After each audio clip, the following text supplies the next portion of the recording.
contra los derechos humanos de los pueblos anahuacas, no solamente en su estado mental, sino también en su estado físico.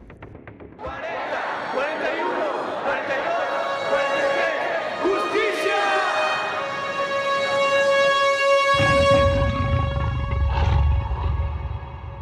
El terremoto del 19 de septiembre de 2017 desnudó de una vez por todas nuestra triste realidad. Estamos gobernados por personas ignorantes y limitadas en sus conocimientos, sumergidas en una corrupción que simula gobernar y hace simulacros en todos los ámbitos que nos aquejan como sociedad. Y la organización social es una de las principales. Bien se dice que hay pobreza en nuestro país México, pero ¿por qué? ¿Por qué? Porque los gobernantes no conocen la historia de nuestro país. ¿Y cómo puede ser un gobernante si no conoce la historia de nuestro país? Si no sabe de un pueblo cómo se formó, el sufrimiento de los pueblos. Aprendamos del trabajo comunitario, como lo hacían nuestros antepasados.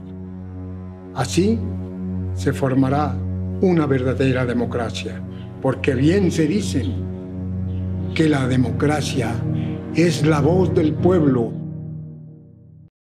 A nadie escapa la importancia que reviste en nuestra historia la institución política del Calpulli, creada por los antiguos pueblos de Anáhuac, la cual, a pesar de los 500 años que han pasado desde que nos invadieron los españoles, subsiste en nuestro territorio en forma latente. Aunque nuestras legislaciones no la hayan reconocido explícitamente. Pues simboliza, en primer lugar, simboliza la autoridad, ¿no?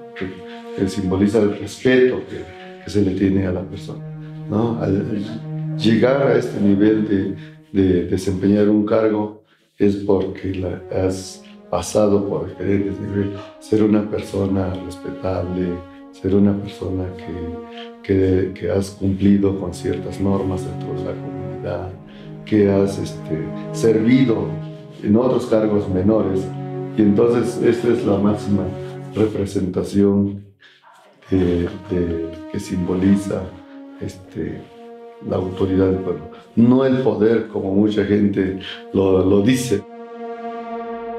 Cuna de nuestra vida política social, el Calpulli no solo es importante desde el punto de vista histórico, como simple recuerdo, sino que cobra toda su actualidad y todo su valor porque en su propia estructura se encuentran las bases poderosas de un orden de justicia digno de ser considerado con atención, pues implica en sí los fundamentos de un régimen de gran adelanto social al que muchos pueblos del mundo aspiran aún ahora sin poder lograrlo. A raíz del conflicto de Chiapas, deciden hacer un código electoral. Fue decisión de la Secretaría de Gobernación, el código lo hicieron en la Secretaría de Gobernación para que Oaxaca manejara estas cuestiones electorales como sistema de usos y costumbres que se le conoce, que es un nombre absurdo, deben ser normas comunitarias, pero que además la solución estaba no en una cosa especial, porque esa legislación es para seguir controlando y metiendo mano en los procesos. No, la propuesta en ese tiempo de un movimiento local, urbano, que nació, que fue Asamblea Ciudadana Oaxaqueña, fue la propuesta de las candidaturas, reconocer las candidaturas ciudadanas, por lo menos a nivel municipal, porque así las asambleas ciudadanas nombraban sus autoridades, bueno, a reconocerlas y punto. Sin duda alguna, la única manera de hacer frente a las diferentes crisis que tenemos, las económicas, lo que tiene que ver con ambientales, las crisis alimentarias, etcétera, de cosas, sin duda alguna, la única manera de hacer frente a estas formas tiene que ver con organización, ¿no? Nos tocó ver lo que ocurrió hoy con los sismos, la solidaridad, los mecanismos de apoyo y de ayuda mutua, sin duda alguna son mecanismos que hacen fuerte a la gente en momentos de situaciones adversas, ¿no? Y yo creo que son aspectos que han tenido nuestros pueblos, son aspectos que siempre han estado presentes allá y que por eso todavía pueblos como este y como otros pueblos persisten por sus formas organizativas, por sus formas de solidaridad y de ayuda mutua. Entonces son mecanismos que van a persistir aún con todas las modernización y otros aspectos que hay, van a estar presentes siempre. La base primordial de organización del Calpulli es la familia, la que sirve de modelo para la organización total del Estado.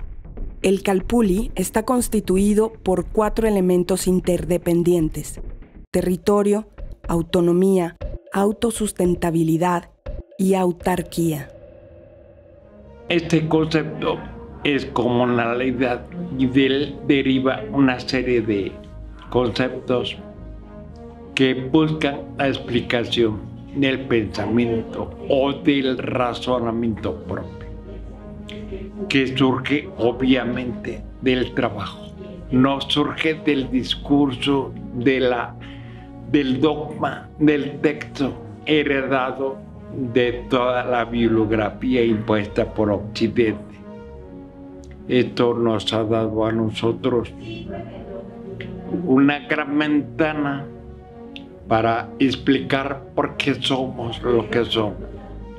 No es nada más el que tengamos un pasado, no es nada más el que necesariamente todos piensan en el futuro de nuestro pueblo.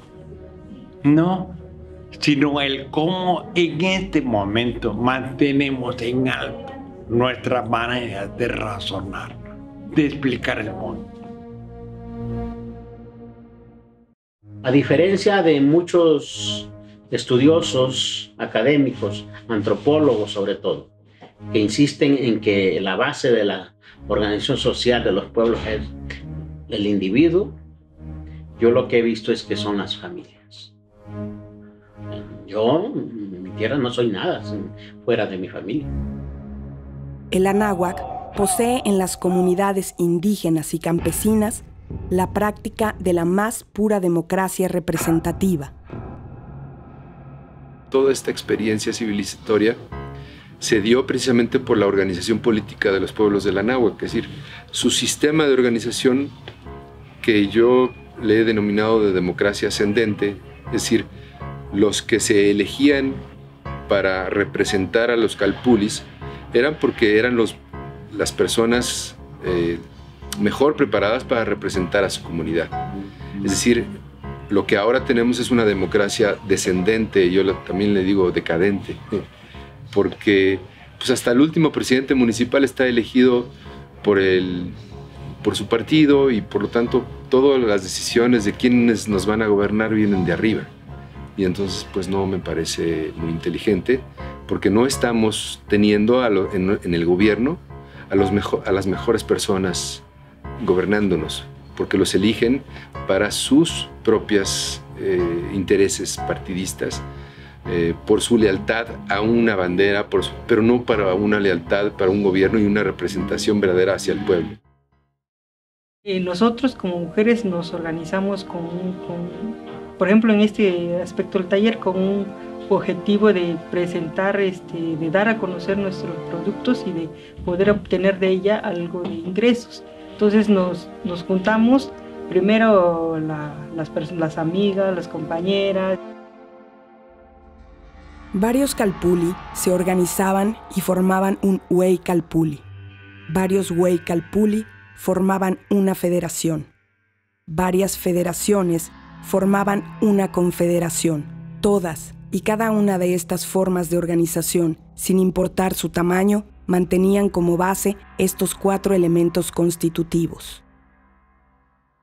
Casa de las Arcenias tiene 17 años, tiene 60 familias y no las cogimos, o sea, no fueron gentes invitadas, exprofeso, no, se hizo una invitación y los que llegaron con ellos, Huizache, son 70 familias y con los que llegaron, En la danza, en el círculo de danza, que hoy son 20 integrantes en la danza.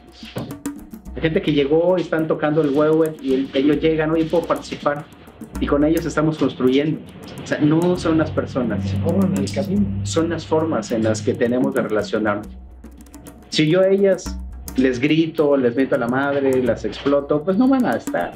O sea, no van a estar. No hay un ser humano que aguante una ofensa, la violencia, ¿no? Y si lo aguantan es porque pues, hay una necesidad enorme de la cual te aprovechas para seguir explotando, ¿no?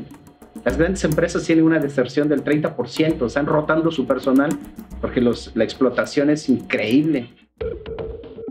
La mujer era considerada la administradora de la familia y el hombre el ejecutor.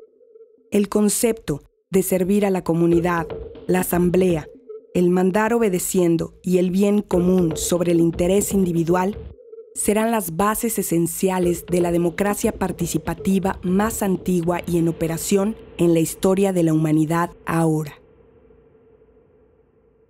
La comunidad fue creciendo, ahorita ya es grande y existen como 5 grupos de artesanas que forman, pero de esos 5 grupos de artesanas, ahora lo que se hizo actualmente es que de esos 5 organizaciones se juntaron todos, y existen solamente 2 representantes generales. Unión hace la fuerza, y que todos nosotros, si queremos salir adelante, que tenemos que tener esa comunicación, ese bien, que no existe la envidia, que no existe eso, sino que juntarnos y poder dar a conocer a más gente lo que nosotros somos y lo que nosotros hacemos. Cada integrante del Calpulli era una normativa en su estatuto personal, cuyos usos y costumbres de su Calpulli lo acompañaban donde fuera, de modo que al realizar sus funciones establecidas por la tradición, operaba de tal manera que el derecho, el orden jerárquico y las costumbres eran parte de la vida política.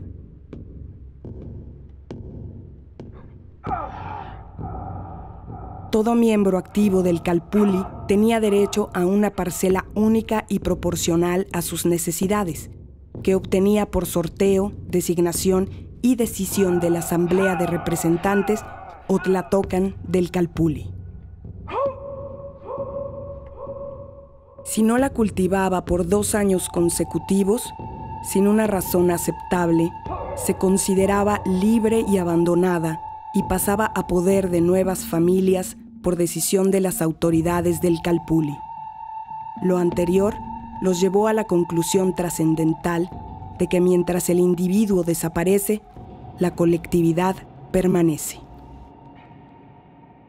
A la comunidad, a la gente joven que se interese en todos estos tipos de actividades que hay en el pueblo, como faenas, reforestaciones, meterse en la política también de nuestro pueblo, religión, las tradiciones de nuestro pueblo y la cultura, más que nada que no se olvide nuestra cultura aquí en Santa Ana, porque a pesar de los años ya como mucho joven estudia y se tiene que ir afuera del pueblo porque no hay fuentes de empleo, y eso es lo que da tristeza de los jóvenes de hoy en día, que se van y no aportan nada a la comunidad, ¿no? No todos pensamos igual, pero deberíamos pensar esto porque nuestros abuelos nos heredaron lo que es estas tierras, ¿no?, comunales de nuestro pueblo de Tlacotenco.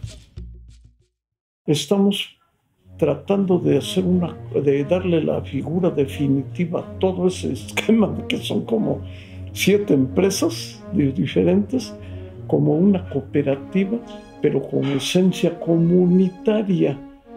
Que eso es ¿por qué?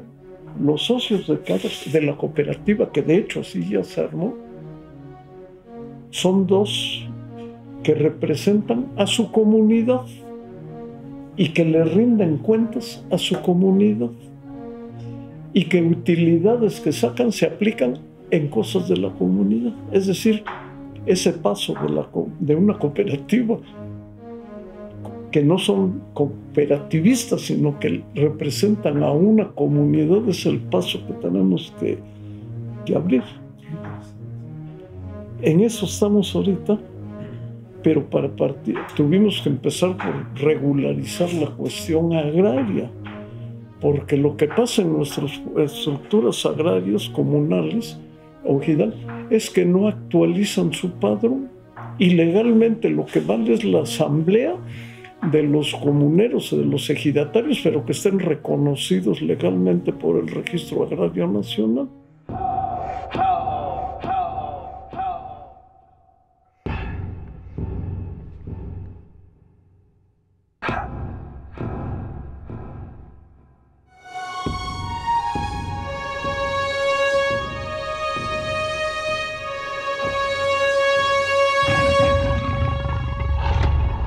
Napoleón Bonaparte, al igual que Cristóbal Colón en su momento, es mandado por los mercaderes a invadir España en 1808, con las intenciones de sofocar las monarquías e instalar las repúblicas en el nuevo orden implantado por los dueños del dinero. Y todos estos desajustes van a, y entre comillas, injusticias desde el punto de vista de los criollos, de que no les daban permiso o la oportunidad de ascender a puestos como generales, como obispos, como virreyes, sino tenían que estar subordinados.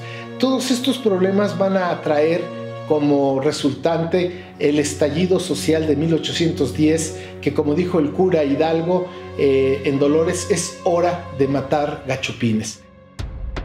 En un principio, el propósito fue independizarse solo para defender la soberanía de la Nueva España de la Francia napoleónica, por motivos económicos, no para independizar a la náhuatl del yugo colonial.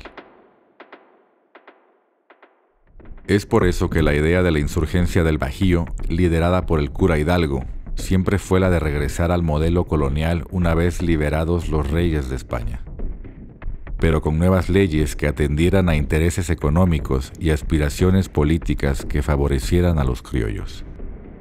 Entonces, la corona muy hábilmente va a crear un sistema de castas donde van a estar hasta arriba los españoles nacidos en España, los gachupines.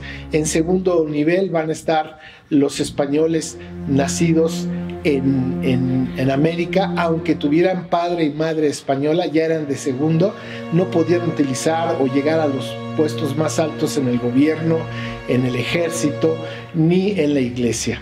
En tercer lugar vendrían los hijos de mujeres indígenas violadas, los mestizos, y después seguirían los africanos que habían traído los españoles en calidad de esclavos secuestrados de África, y en último lugar los macehuales, los anahuacas, que debemos de reconocer durante los primeros 100 años de la colonia murieron pues una cantidad increíble de millones de personas que murieron por enfermedades, por trabajos forzados o por las armas.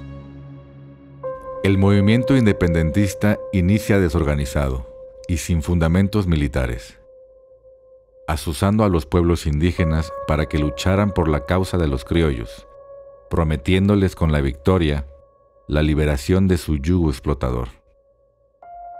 En la batalla del Monte de las Cruces, los conflictos entre el cura Hidalgo y el capitán Allende llegan a la mayor crisis cuando Hidalgo, a pesar de haber ganado la batalla, da la orden de retirada y no toma la Ciudad de México.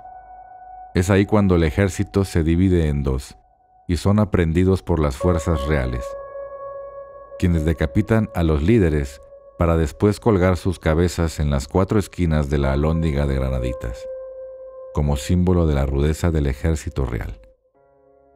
José María Morelos y Pavón sería el que iniciara un verdadero movimiento independentista en favor de los pueblos anahuacas, convocando en 1813 al primer Congreso de la Náhuac, también llamado Congreso de Chilpancingo, para darle al estallido social que llevaba 3 años un verdadero sentido de guerra de independencia de la corona española. La abolición de la esclavitud, la igualdad de castas y razas, son el legado más importante a través de los sentimientos de la nación. Sin embargo, en este escrito, Morelos deja a la Iglesia Católica como la dueña y señora de la nación. De alguna manera, el sable del invasor permanecería teniendo el poder en forma de cruz. Después de 11 años de guerra, los gachupines y los criollos decidieron hacer las paces y crear un país de ellos y para ellos, ya que en España se debatían en crear una república o mantener la monarquía. Con el abrazo de Acatempan se crea el ejército trigarante y toman la Ciudad de México pacíficamente.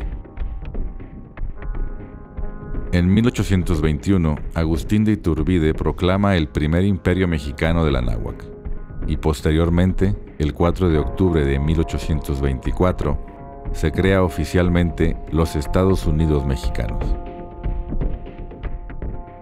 Sin embargo, la supuesta independencia no trajo cambios sustanciales para los pueblos anahuacas,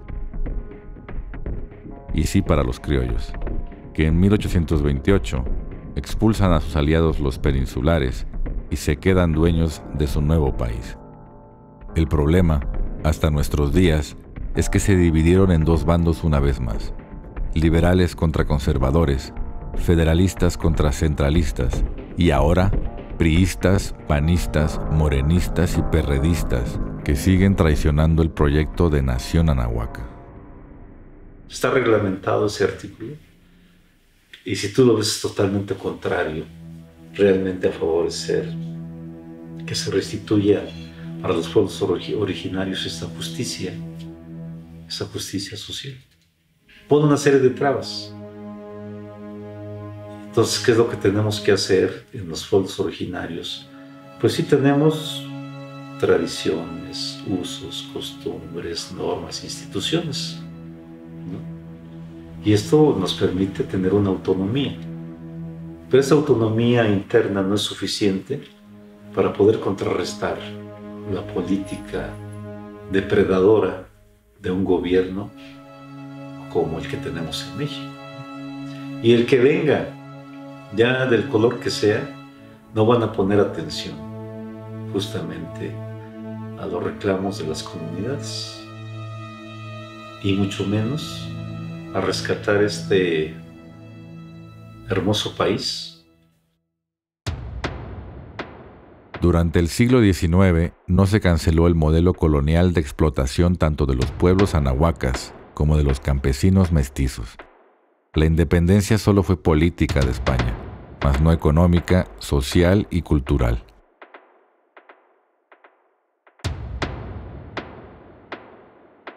Sería años más tarde y después de 2 invasiones que un indígena oaxaqueño llamado Benito daría fin al poder hegemónico de la Iglesia y las monarquías en este país, y sería el iniciador de una patria organizada y estructurada.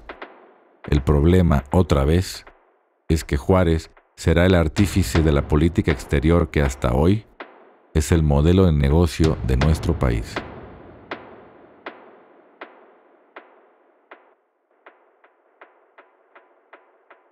El ingreso de México al neoliberalismo rompe, en primer lugar, empieza a romper el proyecto histórico nacional, producto de toda la evolución histórica, pero fundamentalmente con su raíz de pueblos originarios, que se abre el camino para proteger recursos naturales y todos estos pueblos, lo que es la propiedad de la nación, que es de la nación. No es que los negociadores de México sean ignorantes, no es que sean tontos, son traidores a su proyecto histórico que está plasmado en su constitución. México entra a otro tratado de libre comercio con la Unión Europea. Allí cae en compromisos todavía más graves para el futuro de la nación, cuando allí se compromete a la privatización de todos los servicios públicos que constitucionalmente es obligación de otorgarlos el Estado, ya sea a través de sus 3 niveles de gobierno. Ahí viene ya el compromiso de privatización del agua, del transporte, de la salud, de la educación, de todo. Sabemos que nuestra civilización actual está en un proceso ya disruptivo, de final de ciclo. Todos los sistemas de alguna forma se están tambaleando, el económico, los políticos, los sociales, los religiosos. Ya no, todo está como que agarrado de palitos de dientes y estos sistemas no van a perdurar mucho. Y entonces nos corresponde a la generación nuestra, de nuestros días, el abrevar de todos estos conocimientos, adaptarla a nuestros días precisamente para que diseñemos una nueva civilización. A mí se me hace un objetivo muy interesante. Esa es nuestra gran labor de codificar, porque todo es símbolo, todo es enseñanza. Solo tenemos que estar con los sentidos abiertos, receptivos, para poder ir asimilando esa enseñanza. Sí, ahora pues estamos ante una enseñanza totalmente relevante con lo que está aconteciendo en el país. Estas son las raíces más profundas de la patria en que nacimos y que fue creada sin un rostro propio y sin un corazón verdadero, con un pensamiento eurocentrista que se apodera cada vez más de la mente del mexicano y que lo mantiene sin identidad, organización ni proyecto de vida trascendente. No se podrá erradicar la corrupción cuando en esencia el espíritu del proyecto de nación excluye la herencia cultural de nuestra civilización madre.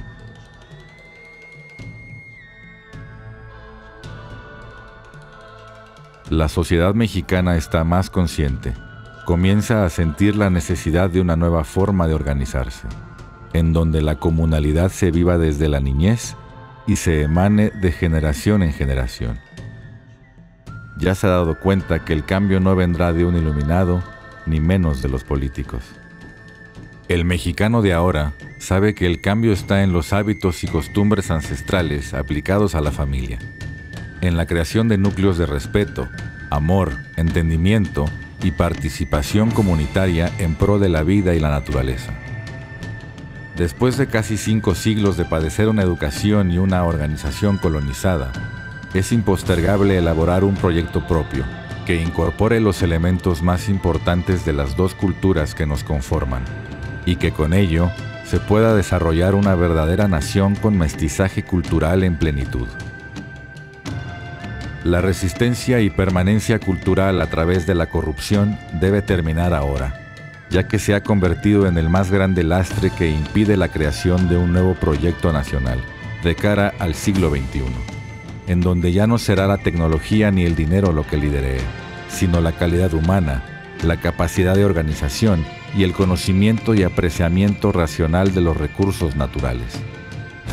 Es verdad que el terremoto nos dejó ver lo peor del sistema, la ineptitud y corrupción feroz en la que vivimos todos los días, pero también nos dejó sentir y ser parte de un sentimiento de empatía, responsabilidad, ayuda y comunalidad que nos deja claro que los valores de la Toltecayotl están intactos en los corazones de muchos mexicanos. Solo falta educarnos y organizarnos. Lo difícil no es hacerlo, sino imaginarlo.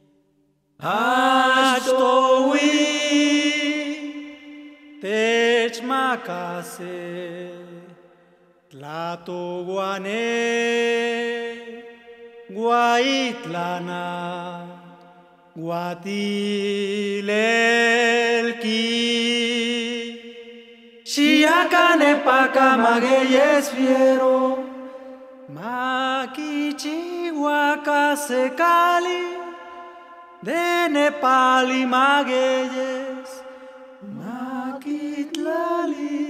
petlale pali guamageyes. Ya se cao cligualatlatlanestli. Tonati kisayanupano kima kawasetlamintli. Guardianes de este lugar y bajo la guía de los guardianes de cada uno de los presentes, que se nos permita encender el fuego sagrado y el fuego de sus corazones siempre está encendido. Ometeo. Ometeo.